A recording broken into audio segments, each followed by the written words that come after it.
भगवान शिव के लिंग एवं साकार विग्रह की पूजा के रहस्य तथा महत्व का वर्णन। सूत जी कहते हैं, शौनक, जो श्रवण शंकर के लिंग एवं मूर्ति की स्थापना करके कीर्तन और मनन तीनों साधनों के नित्य उसकी पूजा करे तो संसार सागर से अनुष्ठान में समर्थ न हो वह भगवान पार हो सकता है। वंचना अथवा छल ना करते हुए अपनी शक्ति के अनुसार धनराशि ले जाए और उसे शिवलिंग अथवा शिव मूर्ति की सेवा के लिए अर्पित कर दे। साथ ही निरंतर उस लिंग एवं मूर्ति की पूजा भी करे। उसके लिए भक्ति भाव से मंडप, गोपुर, तीर्थ, मठ एवं क्षेत्र की स्थापना करे तथा उत्सव रचाए। वस्त्र, गंध, पुष्प, धूप, दीप तथा पुआ और शाक आदि व्यंजनों से युक्त भांति भांति के भक्ष्य भोजन अन्न नैवेद्य के रूप में समर्पित करे। छत्र, ध्वजा, व्यंजन, चामर तथा अन्य अंगों सहित राजोपचार की भांति सब सामान भगवान शिव के लिंग एवं मूर्ति को चढ़ाए। प्रदक्षिणा, नमस्कार तथा यथाशक्ति के जप करे। आह्वान से लेकर विसर्जन तक सारा कार्य प्रतिदिन भक्ति भाव से संपन्न करे। इस प्रकार शिवलिंग तथा शिव मूर्ति में भगवान शंकर की पूजा करने वाला पुरुष श्रवण आदि साधनों का अनुष्ठान ना करे तो भी भगवान शिव की प्रसन्नता से सिद्धि प्राप्त कर लेता है। पहले के बहुत से महात्मा पुरुष लिंग तथा शिव मूर्ति की पूजा करने मात्र से भवबंधन से मुक्त हो चुके हैं।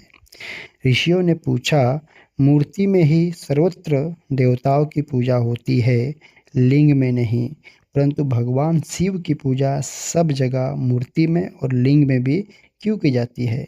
तो सूत जी ने कहा, मुनीश्वरों, तुम्हारा यह प्रश्न तो बड़ा ही पवित्र और अत्यंत अद्भुत है। इस विषय में महादेव जी ही वक्ता हो सकते हैं। दूसरा कोई पुरुष कभी और कहीं भी इसका प्रतिपादन नहीं कर सकता। इस प्रश्न के समाधान के लिए भगवान शिव ने जो कुछ कहा है और उसे मैंने गुरु जी के मुख से जिस प्रकार सुना है उसी तरह क्रमशः मैं वर्णन करूँगा। एकमात्र भगवान शिव ही ब्रह्मा रूप होने के कारण निराकार कहे गए हैं।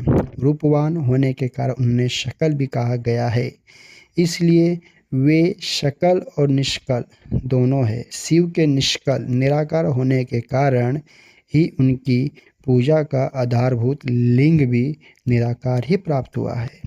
अर्थात शिवलिंग शिव के निराकार स्वरूप का प्रतीक है और इसी तरह शिव के सकल या साकार होने के कारण उनकी पूजा का आधारभूत विग्रह साकार प्राप्त होता है। मतलब शिव का साकार विग्रह उनके साकार स्वरूप का प्रतीक होता है। शकल और अकल समस्त अंग आकार सहित साकार और अंग आकार से सर्वथा रहित निरंकार रूप होने से ही वे ब्रह्मा शब्द से कहे जाने वाले परमात्मा है। यही कारण है कि सब लोग लिंग निराकार और मूर्ति दोनों में ही सदा भगवान शिव की पूजा करते हैं। शिव से भिन्न जो एक दूसरे देवता है वह साक्षात ब्रह्मा नहीं है, इसलिए कहीं भी उनके लिए निराकार लिंग उपलब्ध नहीं होता। पूर्व काल में बुद्धिमान ब्रह्मपुत्र सनत कुमार मुनि ने मंदराचल पर्वत नंदिकेश्वर से इसी प्रकार का प्रश्न किया था। सनत कुमार बोले, भगवान शिव से भिन्न जो देवता है उन सब की पूजा के लिए सर्वत्र प्राय वेर मूर्ति मात्र ही अधिक संख्या में देखा और सुना जाता है। केवल भगवान शिव ही पूजा में लिंग और वेर दोनों का उपयोग देखने में आता है। इस विषय में जो तत्व की बात हो उसे मुझे इस प्रकार बताइए जिससे अच्छी तरह समझ में आ जाए। नंदिकेश्वर ने कहा, निष्पाप ब्रह्म कुमार, आपके इस प्रश्न का हम जैसे लोगों के द्वारा कोई उत्तर नहीं दिया जा सकता, क्योंकि यह गोपनीय विषय है और लिंग साक्षात ब्रह्मा का प्रतीक है। तथापि आप शिव भक्त हैं, इसलिए इस विषय में भगवान शिव ने जो कुछ बताया है उसे ही आपके समक्ष मैं कहता हूँ। भगवान शिव ब्रह्म स्वरूप और निराकार है, इसलिए उनकी पूजा में निष्कल लिंग का उपयोग होता है। संपूर्ण वेदों का यही मत है। सनत कुमार बोले, महाभाग योगेंद्र, आपने भगवान शिव तथा दूसरे देवताओं के पूजन में लिंग और वेद के प्रचार का जो रहस्य विभागपूर्वक बताया है वह अर्थार्थ है। इसलिए लिंग और वेद की आदि उत्पत्ति का जो उत्तम वृत्तांत है उसी को मैं इस समय सुनना चाहता हूँ। लिंग के प्राकट्य का रहस्य सूचित करने वाला प्रसंग मुझे सुनाइए। इसके उत्तर में नंदिकेश्वर भगवान महादेव के निष्कल स्वरूप लिंग के आविर्भाव का प्रसंग सुनाना प्रारंभ किया। उन्होंने ब्रह्मा तथा विष्णु के विवाद, देवताओं की व्याकुलता एवं चिंता, देवताओं का दिव्य कैलाश शिखर पर गमन, उनके द्वारा चंद्रशेखर महादेव का स्तवन, देवताओं से प्रेरित हुए महादेव जी का ब्रह्मा और विष्णु के विवाद स्थल में आगमन तथा दोनों के बीच में निष्कल आदि अंत रहित भीषण अग्नि स्तंभ के रूप में उनका आविर्भाव आदि प्रसंगों की कथा कही।